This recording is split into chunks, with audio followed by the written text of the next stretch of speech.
Here's what will happen when you stop eating bread. We all know that bread is a staple of the Western diet. Yes, and most restaurants always keep it stocked on the dining table while many households serve it with every meal. Did you know that bread supplies about 20% of the total food calories worldwide? Well, yes, and there's nothing wrong with eating homemade bread every once in a while, but the experts say that processed bread really shouldn't be eaten every day. Here's what will happen to your health when you stop eating bread. 1. You lose water weight. When you reduce your carb intake, the first thing you notice is how quickly, even magically, the weight falls off. But it's not fat you're losing. It's water. The experts say that when carbs are stored in the body in the form of glycogen, each gram of carbohydrate stores 3 to 4 times its weight in water. Well, this means that when you cut carbs and start using your glycogen stores, you'll lose a good amount of water weight. 2. You will feel exhausted.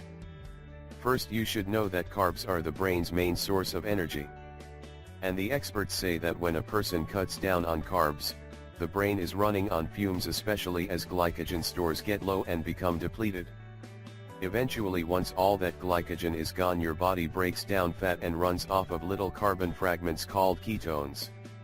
The possible side effects: bad breath, dry mouth, tiredness, weakness, dizziness, insomnia, nausea, and brain fog. Basically, you feel like you have the flu. Eventually your body adapts to running on ketones, so you don't feel so bad, but they are not your body's preferred fuel source. 3. Digestion problems. A recent study has discovered that a whole grain intake is a major player in how much fiber you get. This study has found that 92% of US adults don't get enough of the grains. Fiber, the indigestible part of plants like grains, not only helps stabilize blood sugar levels, reduce the risk of obesity and chronic diseases, but keeps your bathroom habits regular. 4. Anxiety. And not just because you're eating all of your sandwiches as lettuce wraps. Carbs, whether they are whole or refined, increase the brain's levels of the feel-good neurotransmitter serotonin. So when you cut healthy carbs like whole grains, your mental health goes right along with it. Carbohydrates are the body's primary source of energy for fueling all exercise, including both endurance and resistance training.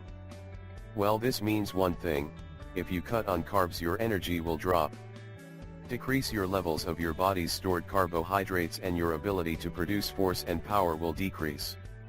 We really hope you find this video helpful, and don't forget to share it with your friends and family. Thank you and have a nice day.